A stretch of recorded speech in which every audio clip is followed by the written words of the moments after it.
창세기 48장 말씀을 한 절씩 교독하면서 읽겠습니다. 이 일 후에 어떤 사람이 요셉에게 말하기를 내 아버지가 병들었다 하므로 그가 곧 두 아들 므낫세와 에브라임과 함께 이르니 어떤 사람이 야곱에게 말하되 내 아들 요셉이 내게 왔다 하매 이스라엘이 그를 내어 세상에 앉아 요셉에게 이르되 이전에 가나안 땅 루스에서 전능하신 하나님이 내게 나타나사 복을 주시며 내게 이르시되 내가 너로 생육하고 번성하게 하여 내게서 많은 백성이 나게 하고 내가 이들을 내 후손에게 주어 영원한 후손가 되게 하리라 하셨느니라. 내가 애굽으로 와서 내게 이르기 전에 애굽에서 내가 낳은 두 아들 에브라임과 므낫세는 내 것이라 르우벤과 시몬처럼 내 것이 될 것이요 이들 후에 내 후손은 내 것이 될 것이며 그들의 후손들은 그들의 영으로 함께 받으리라. 내게 대하여는 내가 이전에 바단에서 올 때에 라헬이 나를 따르는 도중에 가나안 땅에서 죽었는데 그곳은 에브랏까지 길이 아직도 먼 곳이라 내가 거기서 그를 에브랏 길에 장사하였느니라. 에브랏은 곧 베들레헴이라. 이스라엘이 요셉의 아들들을 보고 이르되 이들은 누구냐? 요셉이 그의 아버지에게 이르되 이는 하나님이 여기서 내게 주신 아들들이니이다. 아버지가 이르되 그들을 데리고 내 앞으로 나오라. 내가 그들에게 축복하리라. 이스라엘의 눈이 나를 말미암아 어두워서 보지 못하더라. 요셉이 두 아들을 이끌어 아버지 앞으로 나아가니 이스라엘이 그들에게 입맞추고 그들을 안고 요셉에게 이르되 내가 내 얼굴을 보리라고는 생각하지 못하였더니 하나님이 내게 내 자손까지도 보게 하셨도다. 요셉이 아버지의 무릎 사이에서 두 아들을 물러나게 하고 땅에 엎드려서 오른손으로는 에브라임을 이스라엘의 왼손을 향하게 하고 왼손으로는 므낫세를 이스라엘의 오른손으로 향하게 하여 이끌어 그에게 가까이 나아가매 이스라엘이 오른손을 펴서 천한 에브라임의 머리에 얹고 왼손을 펴서 므낫세의 머리에 얹으니 므낫세는 장자라도 팔을 바꾸어 얹었더라. 그가 요셉을 위하여 축복하여 이르되 내 조부 아브라함과 아버지 이삭이 섬기던 하나님 나의 출생으로부터 지금까지 나를 기르신 하나님 나를 모든 환난에서 건지신 여호와의 생각에서 이 아이들에게 복을 주시오며 이들로 내 이름과 내 조상 아브라함과 이삭의 이름으로 칭하게 하시오며 그들이 세상에서 번식되게 하시기를 원하나이다. 요셉이 그 아버지가 오른손을 에브라임의 머리에 얹은 것을 보고 기뻐하지 아니하여 아버지의 손을 들어 에브라임의 머리에서 므낫세의 머리로 옮기고자 하여 그의 아버지에게 이르되 아버지여 이 마옵소서 이는 장자이니 오른손을 그의 머리에 얹으소서 하였으나 그의 아버지가 허락하지 아니하며 이르되 나도 안다 내 아들아 나도 안다. 그도 한 족속이 되며 그도 크게 되려니와 그의 아우가 그보다 큰 자가 되고 그의 자손이 여러 민족을 이루리라 하고 그날에 그들에게 축복하여 이르되 이스라엘이 너로 말미암아 축복하기를 하나님이 내게 에브라임을 갖고 므낫세 같게 하시리라 하며 에브라임을 므낫세보다 앞세웠더라. 이스라엘이 요셉에게 또 이르되 나는 죽으나 하나님이 너희와 함께 계시사 너희를 인도하여 너희 조상의 땅으로 돌아가게 하시려니와 내가 내게 내 형제보다 세겜 땅을 더 주었나니 이는 내가 내 칼과 활로 아모리 족속의 손에서 빼앗은 것이니라. 아멘. 오늘 말씀 창세기 48장 말씀을 통해서 야곱의 유언이란 제목으로 함께 은혜를 나누도록 하겠습니다. 우리가 유언을 잘 해야죠. 성경에 나와 있는 믿음의 사람들의 유언들은 한결같이 이 땅에 소망을 둔 것이 아니라 영원한 하나님 나라에 소망을 둔 것입니다. 그래서 야곱이 이제 목숨이 다하여졌을 때 요셉을 불러서 요셉의 손을 야곱의 환도뼈 아래에 넣게 하고 그리고 그와 맹세합니다. 그 맹세는 무엇이냐? 나를 이 애굽 땅에 장사하지 말고 내 조상 가나안 땅 아버지 아브라함과 할아버지 아브라함과 아버지 이삭이 묻혔던 그 막벨라 굴에 장사 지내게 하기를 맹약시키십니다. 맹약시킨다. 그것은 무엇이냐? 영원한 하나님 나라 약속의 땅을 소망하는 그 믿음이 야곱 가운데 있음을 발견할 수 있습니다. 우리도 이 땅에 발 딛고 살고 있지만 성도는 영원한 하나님 나라를 소망하며 사는 자인 줄 믿습니다. 그러므로 항상 우리가 이 땅에 마음을 두는 자가 아니라 영원한 하나님 나라에 마음을 두고 영원한 천국을 소망하며 승리하는 우리 성도님들 되시기 바랍니다. 야곱이 요셉을 또 불러서 자기의 목숨이 다한 것을 이제 요셉이 알게 되니 자기 두 아들을 데리고 가서 그래서 축복을 받게 합니다. 그리고 요셉은 장자의 그러한 예법에 따라서 다른 아들도보다 2배의 그러한 상속을 받게 되죠. 그래서 요셉의 지파, 에브라임 지파와 므낫세 지파가 두 분깃을 받게 되는 것이 요셉이 받은 그런 하나님의 복입니다. 그래서 야곱이 그 두 아들을 축복을 하지요. 축복을 하는데 어떻게 축복을 하느냐? 손을 이렇게 어금 맞춰서 축복을 합니다. 첫째가 므낫세이고 둘째가 에브라임입니다. 그러면 오른손은 힘을 상징하기 때문에 오른손으로 누구를 축복하는 것이 정상적인 걸까요? 큰아들 므낫세를 축복하는 것이 정상적입니다. 그런데 야곱이요 이렇게 엇갈려서 축복을 하는 것이죠. 그것을 보고 요셉이 바꾸려고 합니다. 아버지 얘가 큰애고요, 얘가 둘째예요. 그런데 요셉은 굳이 어긋나게 맞추어서 축복을 하죠. 그 축복을 한 것은 요셉 개인의 생각으로 축복한 것이 아니라 하나님의 언약적 축복.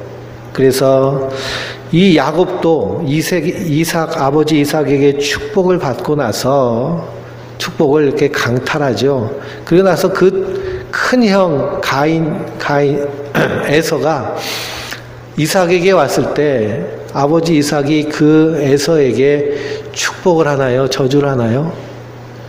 축복이 아닌 저주를 합니다. 너에게 줄 축복이 없다라고 얘기합니다. 왜 그러냐?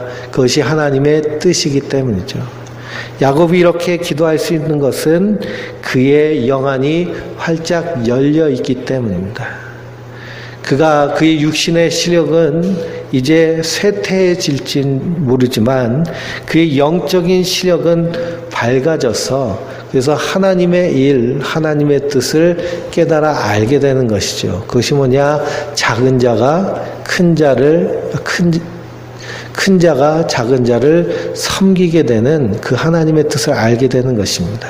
그래서 에브라임과 므낫세를 축복을 이렇게 엇갈려서 하는 것은 하나님의 계시적인 뜻에 따라 그렇게 축복한 것이고요. 그 축복으로 말미암아 실제로 어떻게 되나요? 에브라임이 이스라엘의 가장 큰 지파, 유다 지파와 에브라임 지파 두 길로 나뉘게 되고 므낫세 지파는 에브라임과 이렇게 나중에는 합병하게 되는 것을 보게 됩니다.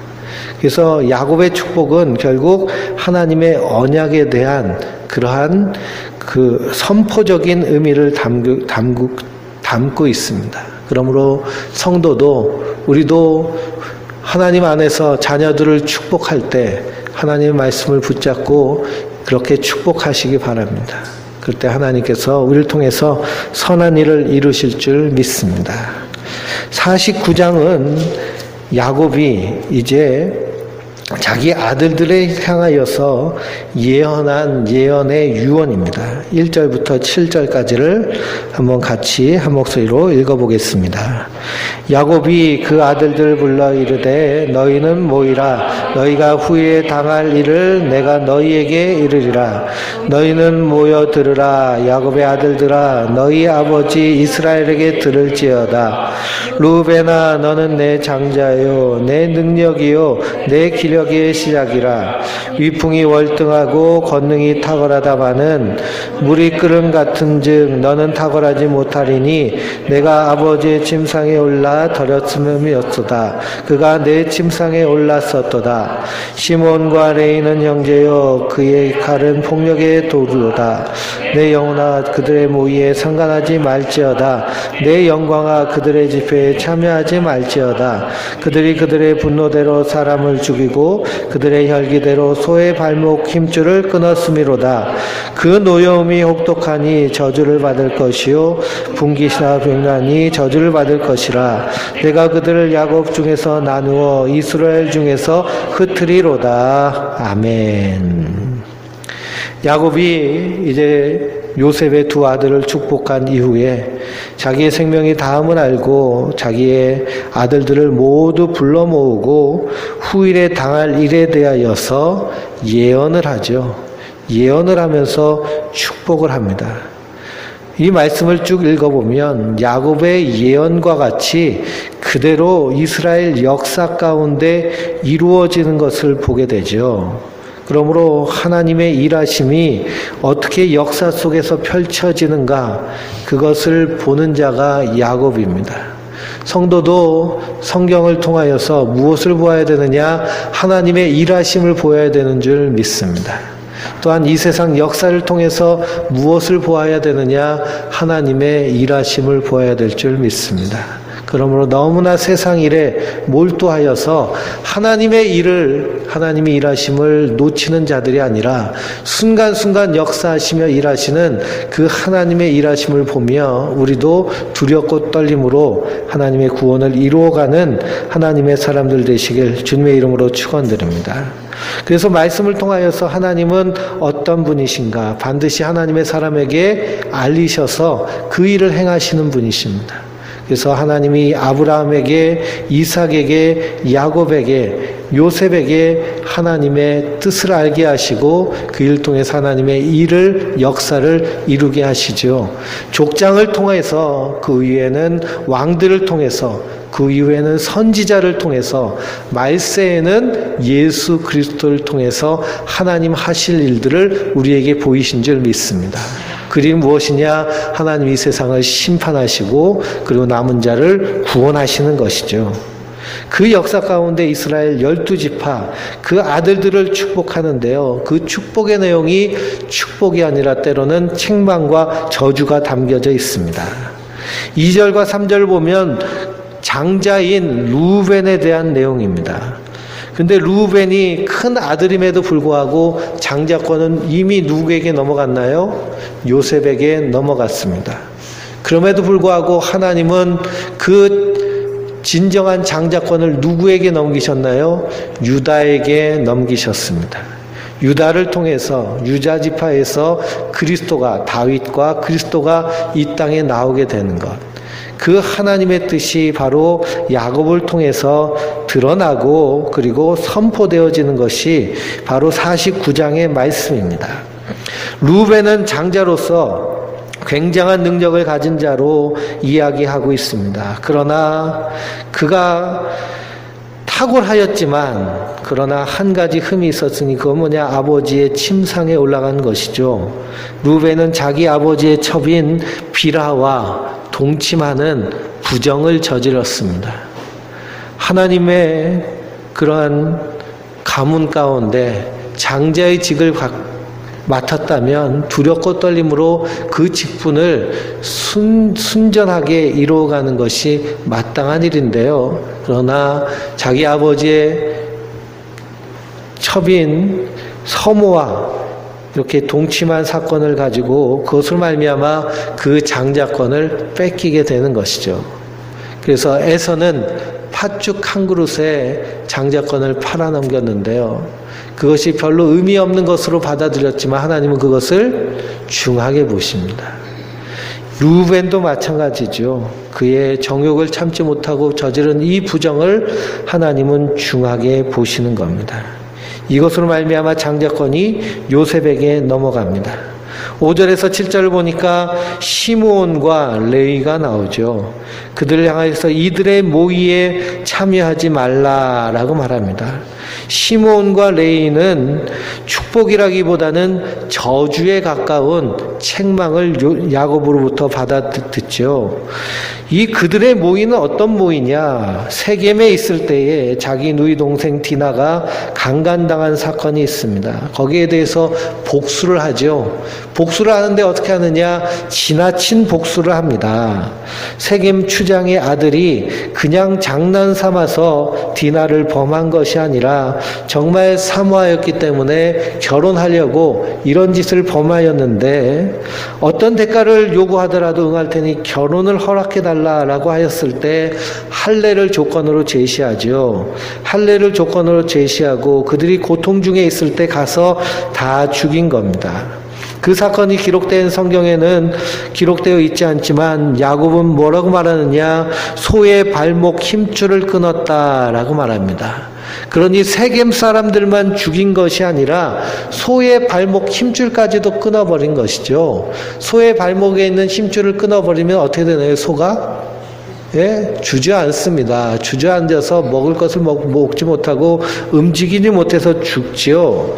그렇게까지 분노와 혈기가 가득한 자들이 바로 시므온과 레위였습니다.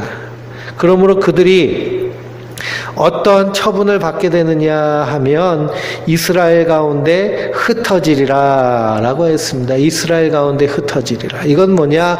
분깃을 받지 못한다는 것이죠.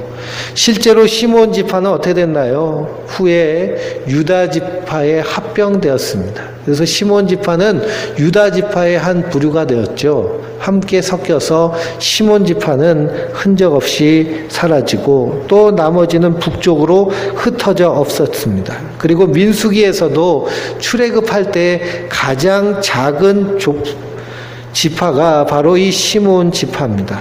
결국 예언대로 되는 것을 보게 됩니다.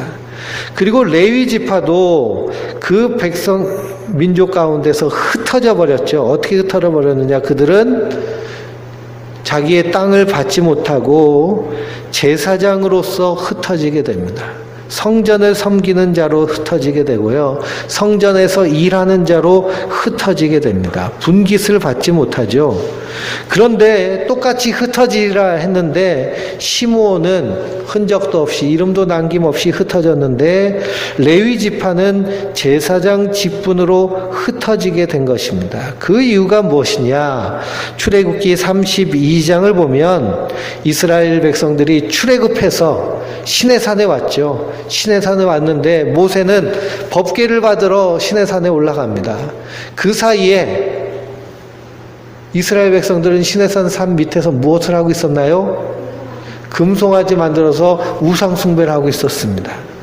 금송아지를 만들어서 우상 숭배를 하니 하나님이 모세에게 야, 네 백성들 저 밑에서 뭐 하는지 봐라. 모세가 깜짝 놀라서 뛰어내려가죠. 그랬더니 그들이 금송아지를 만들어서 이것이 하나님이다 라고 하면서 절하면서 거기서 온갖 죄악을 벌이는 겁니다. 그때 모세가 크게 외치죠. 진문에 서서 이르되 누구든지 여호와 편에 있는 자는 내게로 나오라 라고 그럽니다. 하나님 편은 내게로 나오라 할 때 누가 나오냐 하면 레위 지파가 나오죠. 레위 지파가 나와서 그때 모세가 하나님께서 모세를 통해서 말씀하십니다. 각각 허리에 칼을 차고 그진 이 문에서 저 문까지 왕래하며 각 사람의 그 형제를, 각 사람의 자기 친구를, 각 사람의 자기 이웃을 죽이라 라고 명하십니다. 그때 레위 자손들이 모세의 말대로 칼을 들고 닥치는 대로 찌르고 갈라서 3,000명가량을 죽입니다. 모세가 이르되 각 사람이 자기 아들과 자기 형제를 쳤으니 오늘 여호와께 헌신하게 되었느니라. 그가 오늘 너희에게 복을 내리시리라 라고 말씀하십니다. 누가 헌신했나요? 레위 지파가 헌신했습니다. 그 헌신은 무엇인가요? 칼로 자기 동족들을 쳐서 죽인 것이 하나님을 위한 헌신입니다. 왜 그러면 칼로 쳐서 죽임을 당하게 됐나요? 그들이 우상 숭배했기 때문이죠. 그 우상 숭배한 것이 하나님 앞에 어떤 모습인가 하는 것을 우리가 성경을 통해서 또 발견할 수 있는데요. 비느하스의 사건입니다. 민수기 25장을 읽어보면 이스라엘 백성들이 이제 시내산을 떠나서 가나안 땅으로 가는 지경에 거기서 이 발락 왕이요, 에돔의 왕인 발락 왕이 발람 선지자를 초청해서 이스라엘을 저주해달라고 그러죠. 그리고 돈을 주고 이스라엘을 저주하려고 발람 선지자가 나귀를 타고 가는데 나귀가 꼼짝도 하지 않습니다. 그래서 나귀가 꼼짝도 안 해서 나귀에서 내려서 때리려고 하니까 나귀가 말을 하는 것이죠. 왜 때리냐고. 그러면서 하나님이 이 발람 선지자에게 책망하십니다. 너 이스라엘 백성들 저주하면 너 죽는다. 그래서 발람 선지자가 깜짝 놀라서 발락 왕 앞에서 내가 이 이스라엘 백성들을 하나님 주시는 말씀대로 말을 하겠지만 그건 내가 책임이 없다고 말하면서 이스라엘을 저주하는데 저주가 아니라 뭐가 나와요? 축복이 나오죠. 축복이 나옵니다. 그러니 이 발락 왕이 발람 선지자를 통해서 하려고 했던 그 저주의 계획이 실패를 하니까요. 그 다음 모략을 세웁니다. 발람 선지자가 이 미디안의 여인들을 보내서 이 이스라엘 백성들을 꿰어내라는 거예요. 그래서 함께 우상 숭배를 시킵니다. 그래서 이스라엘 백성들이 신딤에 머물러 있을 때에 이 모압 여자들하고 음행을 하기 시작합니다. 그 여자들이 자기 신들에게 제사할 때 이스라엘 백성 남자들을 불러가지고 그 신들에게 절하게 하고 거기서 음란한 일을 행하게 하죠. 하나님이 이것 때문에 진노하셨습니다. 진노하셔서 그 바알보올에게 우상 숭배한 자들을 다 죽이기로 작정하시고요. 그 지경에 연병을 보내십니다. 전염병이요, 이스라엘 지경에 확 도니까 정신없이 사람들이 쓰러져 죽기 시작하죠. 그때 제사장의 아론의 손자 엘르아살의 아들 비느하스가 회중 가운데 일어나서 손에 창을 들고 그리고 이스라엘 남자들을 따라 그 우상 숭배하는 막사에 들어가서 거기서 우상 숭배하며 음행을 하고 있는 그 이스라엘 남자와 그 모압 여자를 창으로 꼬챙이로 꽂혀가지고 그냥 뚫어서 죽입니다. 잔인하죠. 성경이 이렇게 잔인해서요. 그래서 저 유럽이나 미국에서는 이거 너무 잔인하니까 아이들이 읽으면 안 된다고 금서로 만들려고 합니다. 그것도 마귀가 하는 짓이겠죠. 이런 일을 행할 때 하나님께서 그 비느하스를 보시고 그 이스라엘 진영의 전염병을 멈추게 하십니다. 비느하스가 음행하는 이 이스라엘 남자 시므리와 미디안 여인 고스비를 창으로 찔러 죽인 것, 이것은 여호와의 질투로 질투하여 백성이 진멸되지 않았다라고 성경은 말씀하고 있습니다. 그러니까 이 비느하스가 한 행위는 뭐예요? 하나님의 질투로 질투한 겁니다. 이스라엘이 우상 숭배를 하면요, 하나님 뭐 하신다는 거예요? 질투하시는. 남자와 여자 사이에 가장 무서운 게 뭔가요? 질투죠. 사울왕이요, 무엇 때문에 망했나요? 질투. 다윗을 질투하는 그 질투 때문에요, 나라를 다 팽개치고 다윗을 죽이려고 평생을 쫓아다닌 사람이 바로 사울입니다. 근데 하나님은 어떤 하나님이시라고요? 질투하시는 하나님이에요. 질투하시는 하나님. 왜 질투하시는 하나님일까요? 이건 나의 형상을 따라서 내가 만든 내 자식인데 내 자식이 아버지한테 아버지라고 하지 않고 옆집 돌덩이 보고 아버지라고 하니까 하나님 지금 열받으시잖아요. 그렇죠? 그 질투하신 하나님입니다. 그러니 그 여호와의 질투로 질투하여서 창을 가지고 꼬챙이로 찔러 죽인 것이죠. 그랬더니 하나님이 그를 기뻐하시는 겁니다. 하나님의 질투로 함께 질투하였다는 거예요. 하나님의 일에 참여하였다는 겁니다. 이로 말미암아서 비느하스를 축복하면서 영원한 제사장직을 허락합니다. 이 전염병으로 말미암아 2만 4천 명이 죽었는데요. 그 일로 말미암아 전염병이 멈추게 되죠.